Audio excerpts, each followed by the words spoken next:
Now you might be asking, why did I buy ice? I have a fridge. What is this for? Am I having a party? Actually, I'm going to be reviewing a really special product, but let me grab it from the van. Dude, I need to get the thing under your litter box. Is that cool? Huh? Maybe?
So, as you saw from my intro, I was putting ice in a cooler. And you might be asking, Dawn, what happened to your fridge?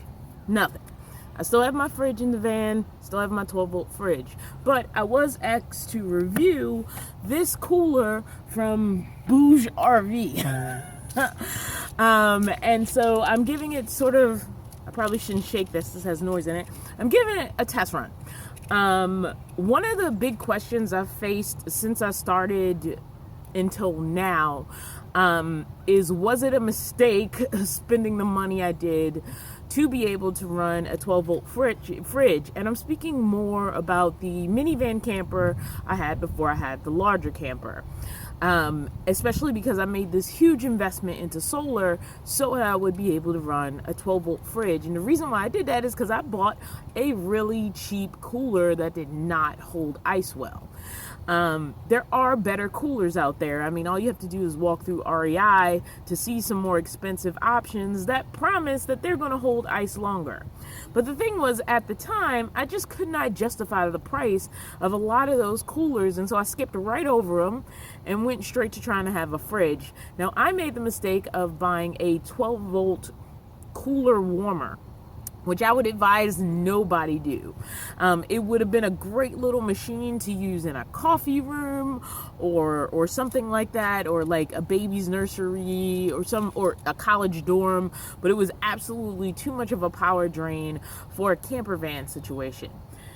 But I skipped over a really nice option, which was an actual cooler that promises that it can hold ice for a long time, because the reason why I got frustrated with my cheap cooler, it wasn't even just the buying of ice, it was the chore of ice. The ice was gone within a day or two, and then I had to worry about, making sure my food wasn't flooded with water.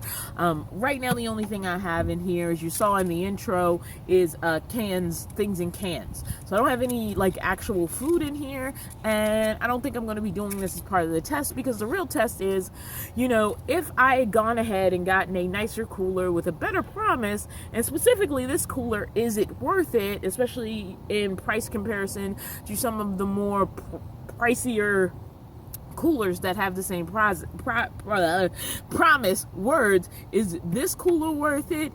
And is any cooler that's in that higher price category that promises longer stays of ice worth it to avoid all the large costs of trying to add a fridge to your camper van? All right, I've already loosened these things, and this is day 2. Still a lot of ice in there, way more than I would have with a cheap cooler. Most of this would have disintegrated in my cheap cooler already. I stuck my water bottle in here along with a bunch of sparkly water. I'm not going to put any actual food in here because honestly, I just don't want it to have all the wetness from the ice. But in general, even if food was in here, I can see the difference. So it's more than 5 days later, and I got a chance to sort of run this cooler through its paces, as it were. I would like to say there is some discrepancy with what is listed on the tag and what is listed on the website. So on the tag, it does say that it'll hold ice for 5 days. It's also a 20-quart cooler and can hold up to 30 cans, according to this. I did not make it 5 days. I had ice soup around day 4. And again, I wasn't doing anything to control my ice situation. In a normal situation where you're trying to use this all the time, you would definitely be paying more attention to ice as it melts, because ice in water is going to melt faster than ice against ice, or ice against like solid cold objects. So that's something you would want to do in anticipation of extending the life of your ice. But my test was really about, if I did absolutely nothing, if I made the most minimal effort, would the ice actually hold up to the 5-day promise? And that was the most important thing with me with this cooler, because my question is it worth it to invest in a good cooler if you're trying to avoid getting the fridge and taking on that expense early on into your van life? Because the fact is, it's really hard, not impossible, but really hard to keep a fridge running in your van 24 hours a day, 7 days a week, without a break, unless you have a fairly decent power system, which can get expensive on top of the price of the fridge itself. And it really is helpful to have a way to refrigerate food that, doesn't require power. Now, it's helpful, honestly, when you don't eat meat. Meat becomes very dangerous, I would say more dangerous than plant-based products, if it cannot be kept to temperature.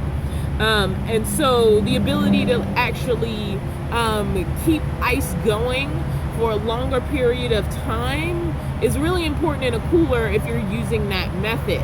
I still think most coolers plus ice for an extended amount of time, if you're actually planning on getting a powered fridge or freezer or fridge freezer combo in the future, I still think something like this is useful. If I had a bigger van, honestly, I would keep this. Right now, it's honestly in my way, and it's not even that big of a cooler. It's only a 20-quart cooler, but it is kind of in my way right now. And so I'm definitely in a space where I want one or the other and not both. And obviously, I have a perfectly functional fridge. But if I could go back in time and I got this and I didn't have a fridge, would I keep this and actually try to keep ice in it, despite my frustrations with the whole cooler method before? And I think the answer is yes. Like I said, 4 days later, I got out of this what I would have gotten 2 days with the cheap cooler, if not 1 day under extreme conditions. There was a point where ice soup happened overnight with a cheap cooler, and that did not happen here. Like, well into the 3rd day, if I probably drained a lot of the water out and actually maxed out the capacity of this, either with ice or by going to the market and filling it up, it probably would have sustained much longer than it actually did. Hopefully this rest of the area isn't too loud. So a comparable cooler to this might be something like the Yeti 24, which is currently on their website. I'm looking at it for, I think, around $200. So this is about half the price for about the same amount of what you're getting. So yeah, I think this is an affordable This is an affordable alternative option if you are looking for something that's really going to give you a better seal, really decent closures, a 24-month guarantee, and is going to hold ice a little longer than the cheapest thing you can pick up at Walmart, which is what I did. And looking back, yeah, I would make a different choice, especially seeing people who have had long-term happiness with the cooler method. It's because they bought a good cooler. They didn't get, the cheapest thing they could pick up at Walmart. There are disadvantages to coolers because you're going to lose space to ice. You really need to be aware of your ice to food ratio. Now, you still need to be aware with a fridge, because a fridge is actually packed, and therefore cold things or keeping the other cold things cold is going to operate better than a fridge that's partially empty. And the same thing with the cooler. The more packed it is, the better, either with food or whatever. And you need to be aware of that just to extend the life of your ice, keeping your food to temp and all of those things. But that's going to be a concern with any cooler. Being well built, sealing well, like actually having latches that really like seal it. Every time I open this thing, I could hear the seal, which I think is a good thing. Like I heard it like letting that sound out, like, oh, okay, I was like nice and closed up and keeping as much, temperature control inside as I can. So I think it's a nice cooler, and if you're willing to like invest a little more in having a decent cooler and not having, again, the cheapest thing you can pick up on the shelf at Walmart, this could be a great like midpoint between you being able to afford a fridge and all the power that goes with it, and not having something where ice is dying on you every other day, which was the situation I was in. So yeah, this is a pretty good cooler, and if you can't afford like a full solar system setup that could support a fridge, or you're just trying to save on power and have that power for other things, a nice cooler like this ain't too bad of a deal.